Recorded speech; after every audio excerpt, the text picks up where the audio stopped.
दोस्तों वीडियो में बात करेंगे कि सिंगापुर के हाई कमिश्नर के साथ दिल्ली एयरपोर्ट पर क्या हुआ, जिसके बाद उन्होंने सोशल मीडिया पर पोस्ट करते हुए माफी मांगते हुए मोदी सरकार को आईना दिखाता है। यह पूरा वाकया इस बात को दिखाता है कि भारत की हवाई सेवाओं का ढोल फट गया है और इंटरनेशनल फजीहत हो रही है। सिंगापुर के हाई कमिश्नर ने माफी मांगते हुए 2 फोटो पोस्ट किए सोशल मीडिया पर, और क्या बोला आगे आपको बताएंगे कि वो किसकी शादी में जा रहे थे जहां वो जा नहीं पाए, और उसके बाद सोशल मीडिया पर उन्होंने क्या लिखा। इसके अलावा 1000 से ज्यादा फ्लाइट कैंसिल होने पर राहुल गांधी ने मोदी सरकार की कैसे धज्जियां उड़ाई है, क्या आरोप लगाए हैं, वो भी आपको दिखाएंगे। पहले बात करते हैं यात्रियों के गुस्से की। एक के बाद एक ऐसे वीडियो आ रहे हैं जो इस बात को दिखाते हैं कि हजारों यात्री देश के तमाम एयरपोर्ट पर किस तरह से परेशान हैं। आरजेडी की प्रवक्ता प्रियंका भारती एक वीडियो पोस्ट करती हैं। वो कहती है एक पिता आक्रोशित है, बार बार कह रहे हैं कि मेरी बेटी को पैड चाहिए, ब्लड आ रहा है, पैड दे दो, और एयरलाइंस के लोग कहते हैं कि हम नहीं दे सकते। किस मोड़ पर देश को ला खड़ा किया है महामानव ने, शर्म भी नहीं आती इन लोगों को।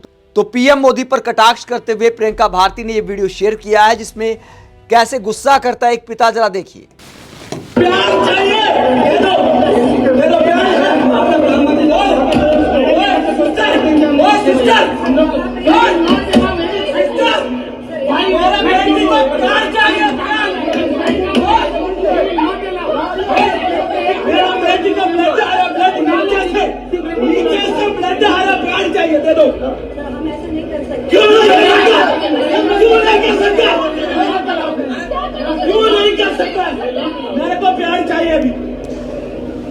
बहुत सारे लोग गुस्सा कर सकते हैं कि ये व्यक्ति इतना चिल्ला क्यों रहे हैं, लेकिन उनकी परेशानी भी आप समझिए। घंटों तक एयरपोर्ट पर इंतजार किया होगा, उसके बाद बेटी को अगर पीरियड्स आ रहे हैं तो क्या करेगा। परेशान यात्री को गुस्सा आ जाता है और फिर जवाब ऐसा मिलता है कि हम नहीं दे सकते, तो क्यों गुस्सा नहीं आएगा। हालांकि फिर भी हम यही कहेंगे कि थोड़ा शांति के साथ हर किसी को काम लेना चाहिए। वहां पर जो स्टाफ काम करता है वो भी इंसान है। ऐसे स्टाफ को सबसे ज्यादा गुस्सा झेलना पड़ता है जो यात्री को अटेंड करते हैं। एक और वीडियो सामने आया है जिसे लेकर वरिष्ठ पत्रकार नरेंद्र नाथ मिश्रा क्या कहते हैं। दया भी आती है काउंटर पर बैठे जूनियर स्टाफ पर, जिन्हें अपने टॉप मैनेजमेंट की मनमानी और गुंडाई एथिक्स का खामियाजा भुगतना पड़ता है। अगर इंडिगो में थोड़ी भी तमीज है तो सारे एयरपोर्ट पर अपने टॉप मैनेजमेंट के लोगों को भेजना चाहिए, लोगों को जवाब देने के लिए। तो नरेंद्र नाथ मिश्रा उन जूनियर स्टाफ का दर्द साझा करते हैं जिन्हें यात्रियों के गुस्से का सामना करना पड़ता है। किस किस तरह का गुस्सा देखना पड़ता है, जरा देखिए।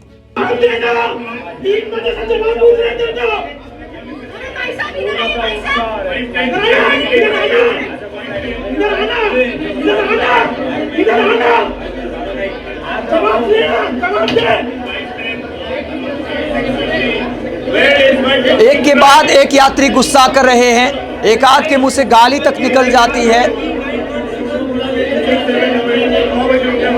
तो यात्री जो परेशान है वो सारा गुस्सा इस स्टाफ पर निकाल रहे हैं। तो यात्रियों की परेशानी को भी समझा जा सकता है और स्टाफ की मजबूरियों को भी आपको समझना चाहिए।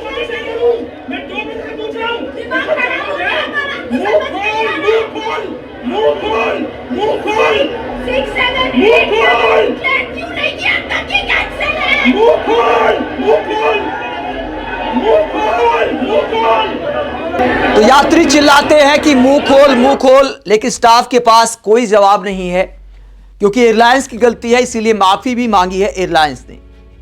लेकिन यात्रियों की परेशानी को भी समझना पड़ेगा और साथ ही यात्रियों को भी सामने जो स्टाफ खड़ा है, मुझे लगता है कि इतना नहीं चिल्लाना चाहिए। गुस्सा सबको आता है, ये बात सच है कि जवाबदेही है तो जवाब मांगना पड़ता है, लेकिन फिर भी ये भी समझना होता है कि यार सामने जो बंदे खड़े हैं उनका भी थोड़ा स्वाभिमान है, तो थोड़ा संयम के साथ हर किसी को काम लेने की जरूरत है। लेकिन फिर कहूंगा कि अगर घंटों तक कोई एयरपोर्ट पर बैठा है, कहीं से कोई जवाब नहीं मिल रहा है, तो यात्रियों का गुस्सा कई बार निकल जाता है। इसके अलावा दोस्तों इस पूरे मुद्दे पर संसद में भी आवाज उठाई गई। कांग्रेस के सांसद प्रमोद तिवारी ने संसद में मुद्दा उठाते हुए क्या कहा, जरा सुनिए। सर, एक जनरल बहुत परेशानी है जिसपे आप भी सहमत होंगे मेरी बात से। सर, एक एयरलाइंस इंडिगो की 500 से ज्यादा फ्लाइट्स कल कैंसिल हुई, परसों कैंसिल हुई है, नर्सों कैंसिल। मैं औचित्य का प्रश्न उठा रहा हूं औचित्य का प्रश्न जुड़ा हुआ सबसे है। आज फ्राइडे है, बहुत से मेंबर्स जाना चाहेंगे, तो ये जुड़ा हुआ इस सदन से है, सदन के औचित्य से जुड़ा हुआ प्रश्न है। ये कोई ऐसा सवाल नहीं है।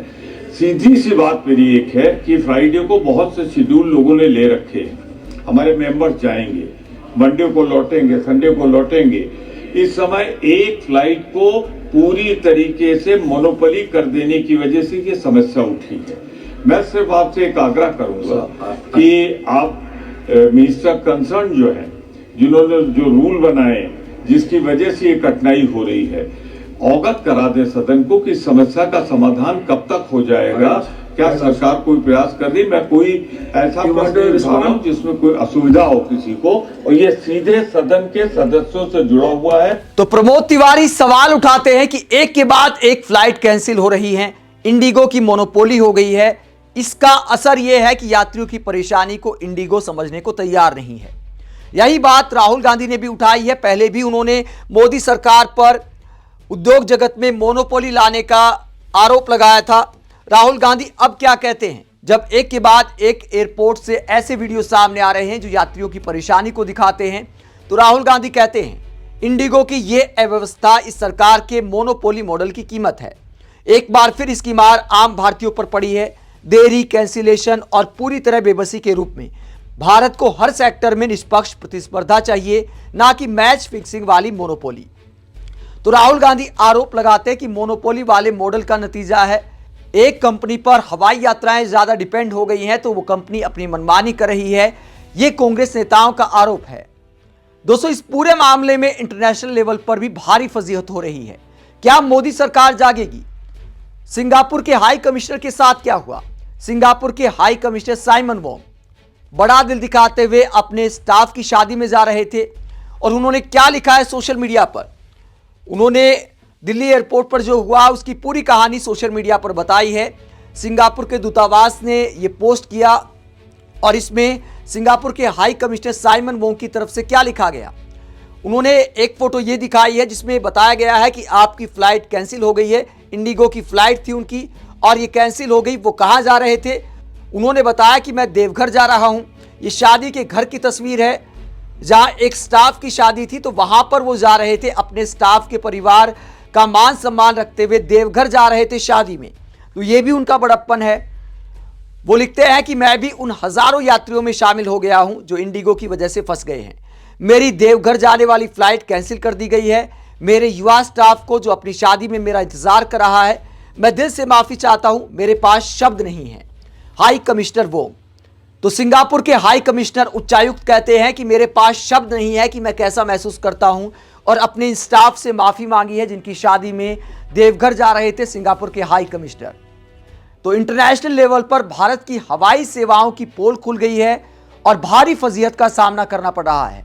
हजारों यात्री अगर हमारे देश के फंसे हैं, तो इंटरनेशनल यात्री भी बहुत सारे होंगे। जब सिंगापुर के हाई कमिश्नर माफी मांगने को मजबूर हैं, तो मोदी सरकार को भी उनसे माफी मांगनी चाहिए। डीजीसीए को माफी मांगनी चाहिए, इंडिगो को माफी मांगनी चाहिए। आप देश में हवाई सेवाओं के ऐसे हालात को लेकर क्या कहते हैं?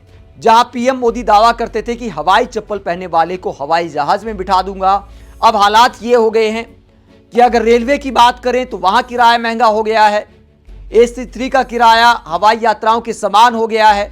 तो आम आदमी के लिए अनेकों परेशानियां हैं। लोग कटाक्ष कर रहे हैं कि एयरपोर्ट के हालात बस अड्डे जैसे बना दिए हैं सरकार ने।